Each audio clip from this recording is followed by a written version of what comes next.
Hello guys, welcome to my channel. Guys, अगर आप चाहते हैं कि आपको इंग्लिश बोलना और लिखना दोनों ही आ जाए तो कृपया इस चैनल को आप लगातार देखते रहिए। यही चैनल है जो आपको इंग्लिश बोलना और लिखना सिखाएगा। तो चलिए शुरू करते हैं। तो गाइस, आज का टॉपिक है the definite article the. Guys, इससे पहले जितने भी एपिसोड्स हैं वो इनडेफिनेट आर्टिकल एन से ही रिलेटेड हैं। तो आज का टॉपिक जो है मैंने द इनडेफिनेट आर्टिकल द को लिया है, जो बहुत ही इम्पोर्टेंट है। इसको सीखना ज़्यादा ज़रूरी है क्योंकि इसके अभाव में आप बहुत सी मिस्टेक करते हैं इंग्लिश बोलने में और लिखने में। तो guys, the definite article the के प्रयोग को अच्छे से समझने के लिए, बेटर तरीके से समझने के लिए वीडियो को कंटिन्यू देखें, पूरा देखें और बड़े ध्यान से देखें, जिससे कोई भी मैटर मिस ना हो। तो फ्रेंड्स, ध्यान रखिएगा, डेफिनेट आर्टिकल द का यूज़ दोनों प्रकार के नाउन्स के साथ हो सकता है, चाहे वो काउंटेबल नाउन हो चाहे अनकाउंटेबल नाउन हो। और काउंटेबल नाउन में दोनों ही नंबर के नाउन्स हो सकते हैं। सिंगुलर नाउन भी हो सकता है और प्लूरल नाउन भी हो सकता है। तो गाइज़, इन दोनों नाउन्स के बारे में आपको ध्यान रखना है कि इनके साथ में द का यूज़ होता है। गाइज़, इस बात का हमें पर्टिकुलरली ध्यान रखना चाहिए कि हम अपनी तरफ से द का यूज़ नहीं कर सकते, क्योंकि द का यूज़ नाउन से पहले तभी होता है जब किसी न किसी वजह से वो नाउन जो है पर्टिकुलर हो जाता है, या तो एडजेक्टिव की वजह से, या फिर कोई फ्रेजेस की वजह से, या फिर कोई क्लोजेस की वजह से, तभी द का यूज़ होता है। हम अपनी इच्छा से, अपनी तरफ से द का यूज़ नहीं कर सकते। तो गाइज़, यहाँ ध्यान रहे आपको काउंटेबल नाउन्स और अनकाउंटेबल नाउन्स के। अब मैं कुछ एग्जाम्पल दे रहा हूँ जो बहुत ही ईजी हैं। जैसे the boy. Boy countable noun है और इससे पहले द का यूज़ हुआ है। बॉयज़ प्लूरल नाउन है, इससे पहले द का यूज़ हुआ है। द ट्री सिंगुलर नाउन है, इससे पहले द आ सकता है। और इसके बाद द ट्रीज़ जो कि प्लूरल नाउन है, इससे पहले द का यूज़ हुआ है। Next, the reality. अब रियलिटी वर्ड जो है ये है एब्स्ट्रैक्ट नाउन, जिसे हम गिन नहीं सकते, जिसे छू नहीं सकते। तो ये अनकाउंटेबल नाउन है। द ट्रूथ, ये भी एब्स्ट्रैक्ट नाउन है जो कि अनकाउंटेबल नाउन है। और इसके बाद है स्ट्रेंथ, ये भी अनकाउंटेबल नाउन है, ये एब्स्ट्रैक्ट नाउन है, इससे पहले द का यूज़ हुआ है। लास्ट है द ब्रेवरी, यानी बहादुरी, ये भी एब्स्ट्रैक्ट नाउन है।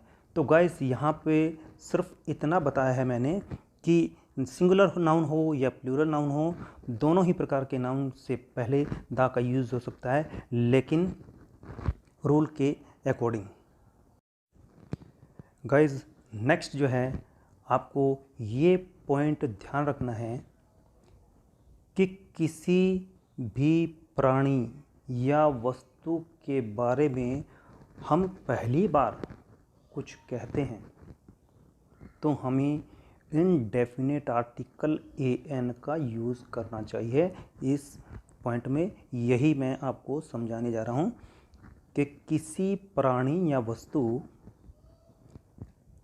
का प्रथम बार यानी पहली बार उल्लेख होने पर आर्टिकल एन का प्रयोग होता है, अर्थात इनडेफिनेट आर्टिकल एन का प्रयोग होता है। तो इस पॉइंट को याद रखना बहुत ज़रूरी है और ये मैं आपको एग्जाम्पल से क्लियर करने वाला हूँ। इससे पहले इन पॉइंट्स पे एक बार फिर से ध्यान दे लें। जैसे कि किसी प्राणी या वस्तु का प्रथम बार उल्लेख करने पर क्या होना चाहिए? इंडेफिनेट आर्टिकल ए एन का प्रयोग होना चाहिए। अगर हम ऐसा नहीं करते तो वो सेंटेंस हमारा रॉन्ग हो सकता है उस नाउन की वजह से जिसके आगे आपने आर्टिकल नहीं लगाया है। दूसरा, अगर दोबारा उन्हीं प्राणी या वस्तु का उल्लेख करते हैं, मेंशन करते हैं, तो दोबारा यूज़ होने पर वो नाउन पर्टिकुलर हो जाता है। पर्टिकुलर होने पर क्या होता है? उससे पहले द का प्रयोग होता है, अर्थात वो नाउन जो है विशेष हो जाता है, खास हो जाता है। तो द का प्रयोग करना बहुत ही ज़्यादा ज़रूरी हो जाता है गाइस। तो इस पॉइंट को आपने याद रखना है, क्योंकि ये कॉमनली आपने अपने इंग्लिश के मैटर में पढ़ा होगा और स्टोरीज़ वगैरह में भी आ जाता है, और बाकी हर टाइप के सेंटेंस में, हर टाइप के मैटर्स में इसका यूज़ होता है। तो ये ध्यान रखना है आपने। तो आगे बढ़ते हैं। आगे है कुछ एग्जाम्पल्स जो आपको आर्टिकल समझने में हेल्प करेंगे। तो फर्स्ट है, a donkey and a crow वर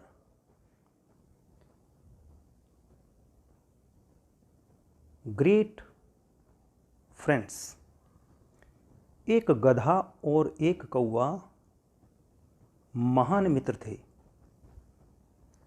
तो यहाँ पर सबसे पहले हमने डंकी के बारे में यूज़ किया है या डंकी का उल्लेख किया है, और क्रो जो है इसके बारे में भी हमने पहली बार उल्लेख किया है। तो इनसे पहले इंडेफिनेट आर्टिकल ए का प्रयोग हुआ है, और ये काउंटेबल नाउन भी है और सिंगुलर नाउन भी है। इसके बाद अगर हम दोबारा इनका उल्लेख करते हैं तो ये पर्टिकुलर हो जाते हैं। जैसे कि द क्रो, अब क्रो का दोबारा उल्लेख किया है तो ये पर्टिकुलर हो गया है, खास हो गया है, विशेष हो गया है। तो इससे पहले द का प्रयोग हुआ है। तो the crow often sad, gas often को ऑफन भी बोला जाता है। The crow often sad on the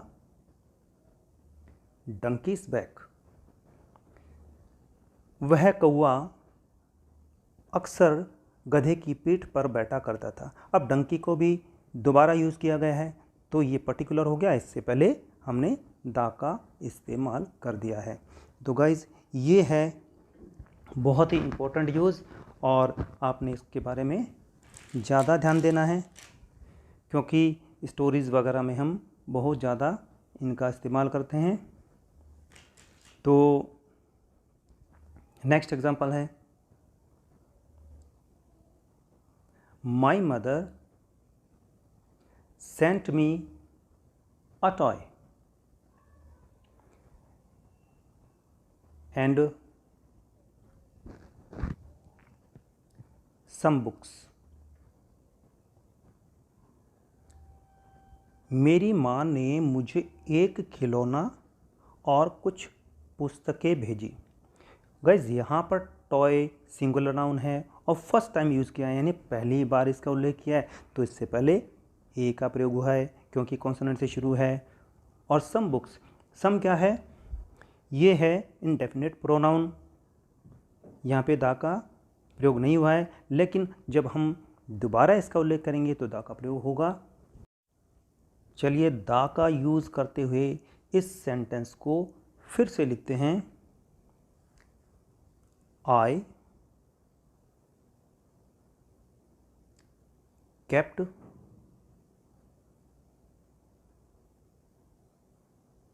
the toy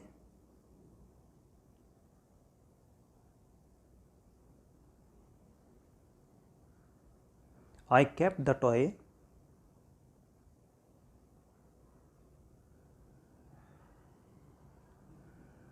but gave the books to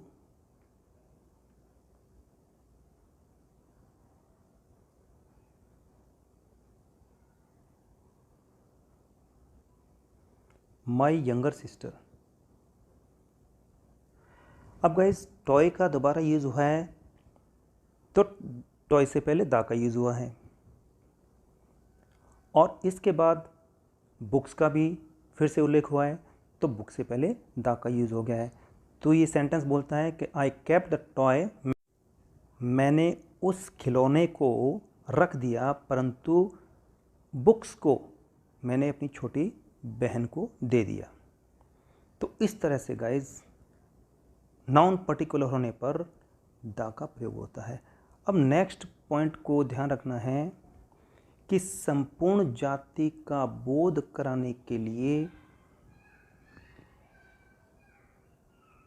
संपूर्ण जाति का बोध कराने के लिए कुछ रूल्स हैं जिन्हें यूज़ करके हम संपूर्ण जाति का बोध कराने का सेंटेंस बना सकते हैं। जैसे कि सबसे पहला जो है वो देखिए,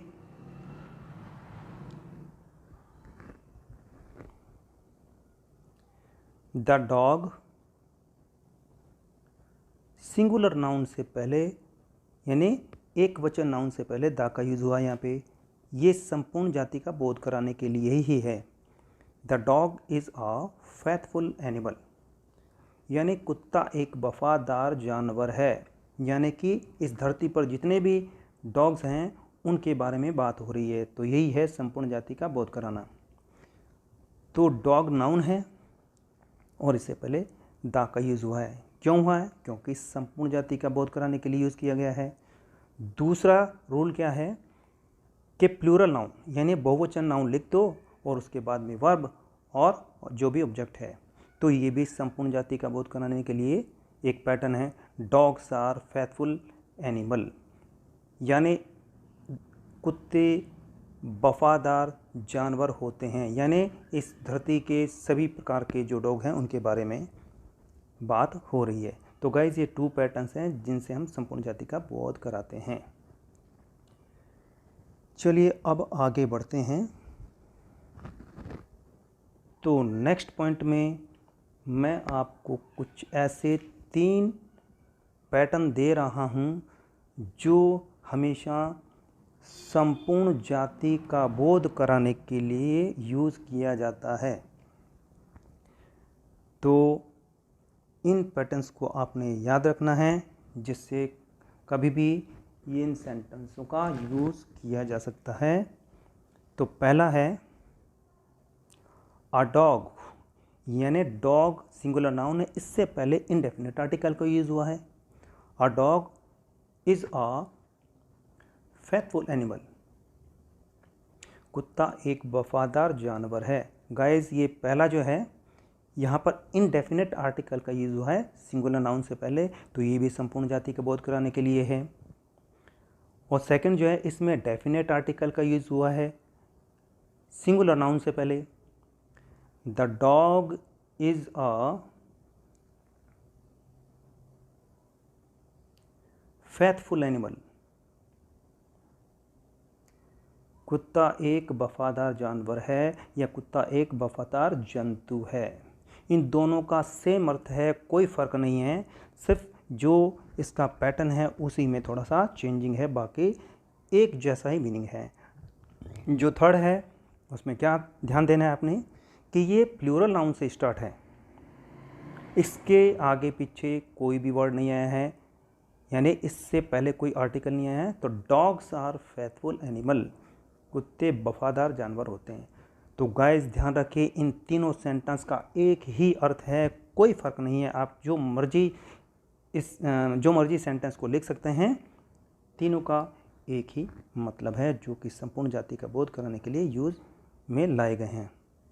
तो मैंने नाउन के नीचे ग्रीन अंडरलाइन कर दी है और आर्टिकल के नीचे जो येलो है उससे अंडरलाइन कर दिया है, जिससे आपको थोड़ा सा ये कॉन्टेक्स्ट में नज़र आ जाए। तो गाइस आगे है कुछ एक्सेप्शन यानी कि अपवाद। जिस तरह से ये 3 सेंटेंस हमने बनाए हैं, इन पैटर्न में हम मैन और वुमेन का सेंटेंस नहीं बना सकते गाइस, क्योंकि स्कॉलर्स ने यानी विद्वानों ने कुछ ऐसे नियम रखे हैं जो हमें फॉलो करना पड़ेगा, क्योंकि इन सेंटेंस में ये पैटर्न जो है मैच नहीं करता। अर्थात मैन और वुमेन का सेंटेंस इन तीनों प्रकार से हम नहीं बना सकते।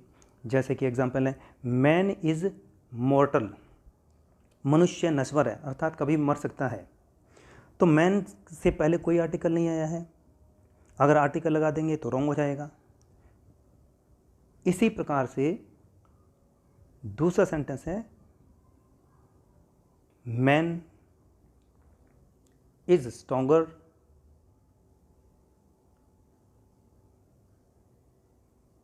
देन वुमेन, यानी कि पुरुष जाति स्त्री जाति से अधिक बलवान होता है या अधिक ताकतवर होता है। तो गाइज यहाँ पर मैन से पहले कोई आर्टिकल नहीं आया है, लेकिन ये दोनों सेंटेंस संपूर्ण जाति का बोध कराने के लिए आए हैं। तो गाइज आज की वीडियो यहीं समाप्त होती है। Thanks for watching.